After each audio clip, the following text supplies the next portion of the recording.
الحمد لله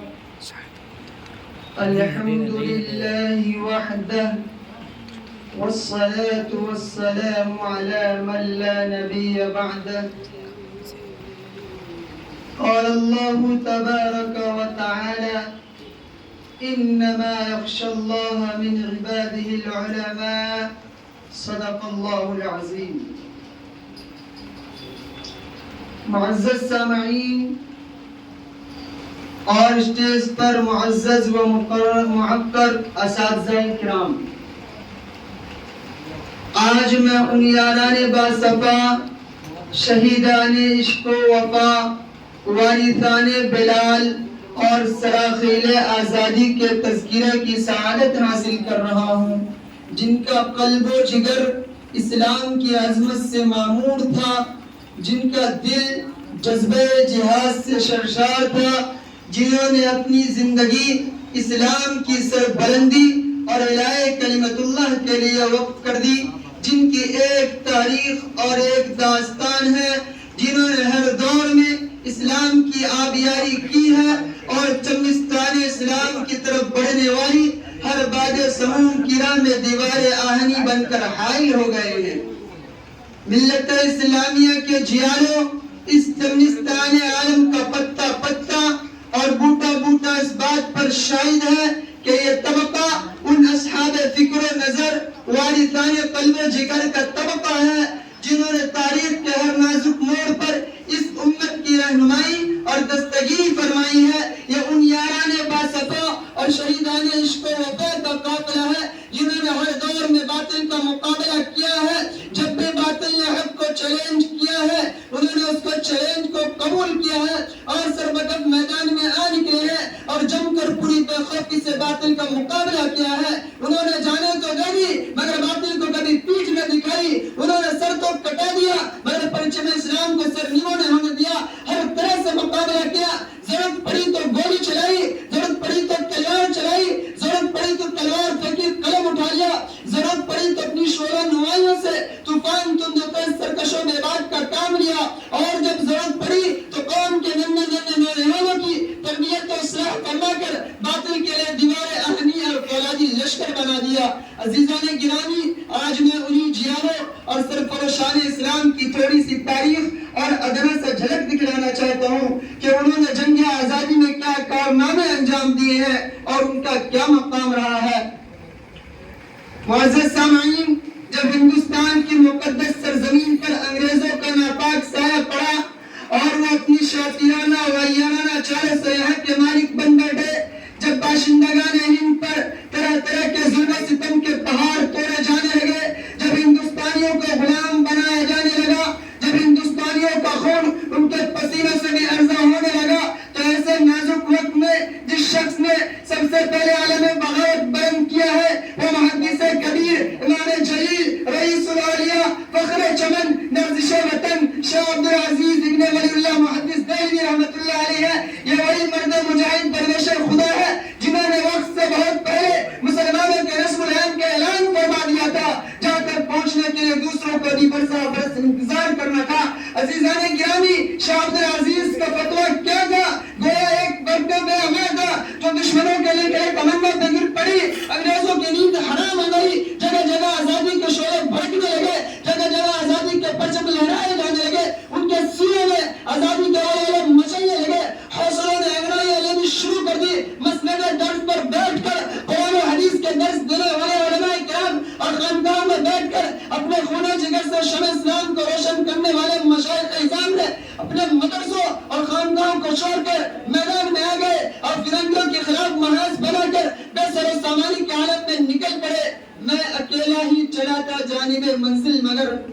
میں اکیلا ہی چلا تھا جانب منزل مگر، راہ رو آتے گئے کارواں بنتا گیا۔ میرے دوستو، یہ کارواں راستے کی قربت و دوری سے بے فکر، تمانیت قلب و جگر سے مستغنا، پریشانی افکار کے احساسات سے بے نیاز، خطرات و حسادث کی گرفت سے بے پرواہ، کبھی منزل مقصود کی تلاش میں عرب ترکی کی راہوں پر آتے ہیں، تو کبھی روس اور افغان کی وادیاں پیمائی کرتے ہیں، تو کبھی مالٹا کی کوٹھریوں میں قیام کرتے ہیں، کبھی پھانسی کے پھندوں کو چھوڑ کر منزل کا نشان پوچھتے ہیں، تو کبھی دیوال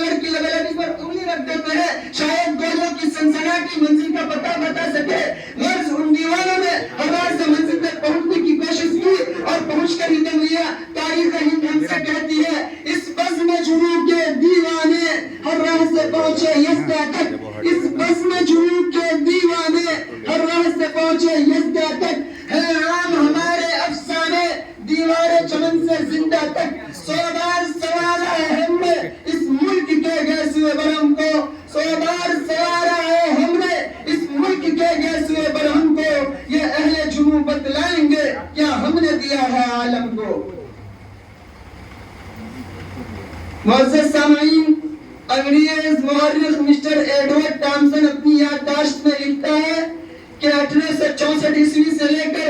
1867 عیسوی تک انگریز نے علماء کو ختم کرنے کا فیصلہ کیا، اور یہ 3 سال ہندوستان کی تاریخ کے بڑے المناک سال ہیں۔ ان 3 سالوں میں انگریز نے 14,000 علماء کو تختہ دار پر لٹکا دیا۔ ٹامسن کہتا ہے دلی کی چاندنی چوک سے لے کر خیبر تک کوئی ایسا درخت نہ تھا جس پر علماء کی گردنیں نہ لٹکی ہوئی ہو۔ ٹامسن کہتا ہے علماء کے جسموں کو تانبے سے ڈالا گیا۔ ٹامسن کہتا ہے علماء کو سوروں کے ڈھالے میں بند کر کے جلتے ہوئے تندوروں میں ڈالا گیا۔ ٹامسن کہتا ہے لاہور کی شاہی مسجد جس کے صحن میں انگریز نے پھانسی کو بندہ بنایا تھا، اس میں ایک ایک دن میں 80 علماء کو پھانسی دی جاتی تھی۔ ٹامسن کہتا ہے جب میں دلی میں اپنے خیمہ میں گیا تو مجھے مردار کی بدبو محسوس ہوئی۔ میں خیمے کے پیچھے چلا گیا تو کیا دیکھتا ہوں، آگ کے انگارے دہک رہے ہیں اور 40 علماء کو کپڑے اتار کر ان انگاروں پر ڈال دیا گیا ہے، اور میرے دیکھتے ہی دیکھتے 40 اور علماء کو بلایا گیا، میرے سامنے ان کے کپڑے اتارے گئے، اور انگریز نے کہا مولویو تم میں سے صرف ایک آدمی یہ کہہ دو کہ 1897 کی جنگ آزادی میں ہم شریک نہیں تھے، ہم تمہیں ابھی چھوڑ دیتے ہیں۔ ٹامسن کہتا ہے مجھے پیدا کرنے والے کی قسم کوئی عالم میں ایسا نہیں تھا، سارے کے سارے آگ میں پک گئے، مگر کسی نے بھی انگریز کے سامنے اپنا سر نہیں جھکایا۔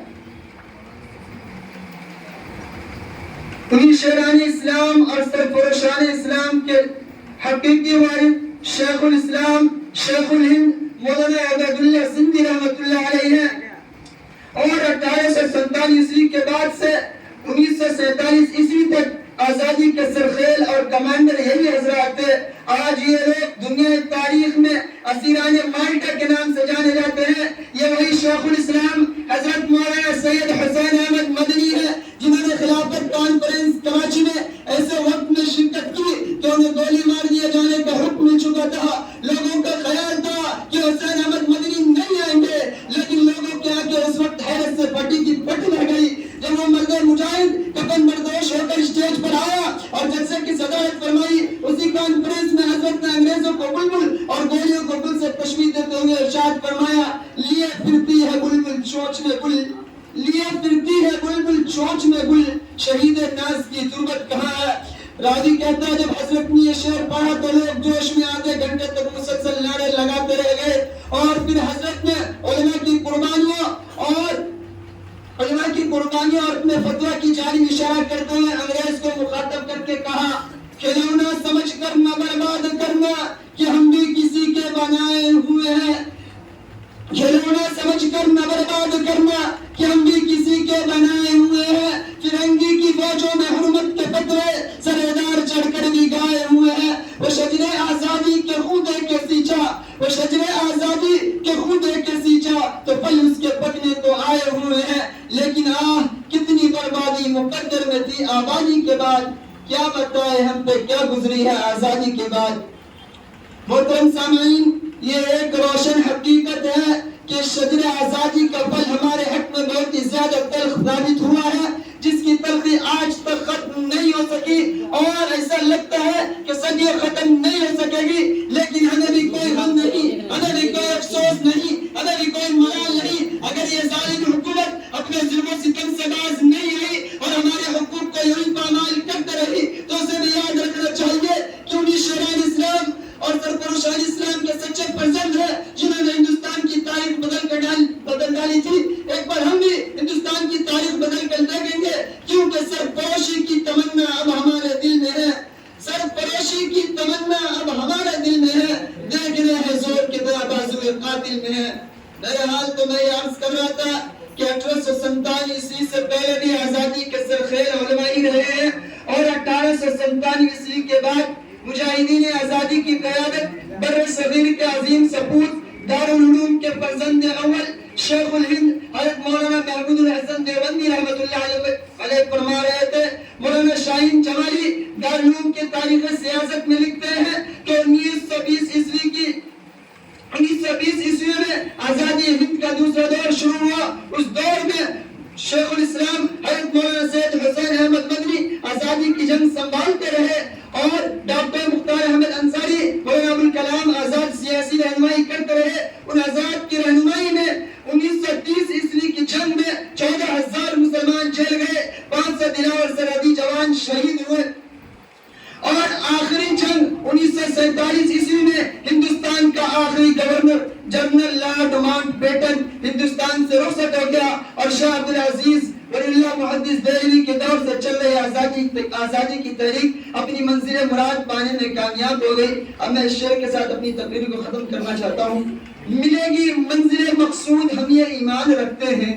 ملے گی منزل مقصود ہم یہ ایمان رکھتے ہیں, ہم اپنی رہنمائی کے لیے قرآن رکھتے ہیں. وفاداری وطن سے ہو یہی قرآن کہتا ہے, وفاداری وطن سے ہو یہی قرآن کہتا ہے. ہم اپنے دل کے ہر گوشے میں ہندوستان رکھتے ہیں. ہمارے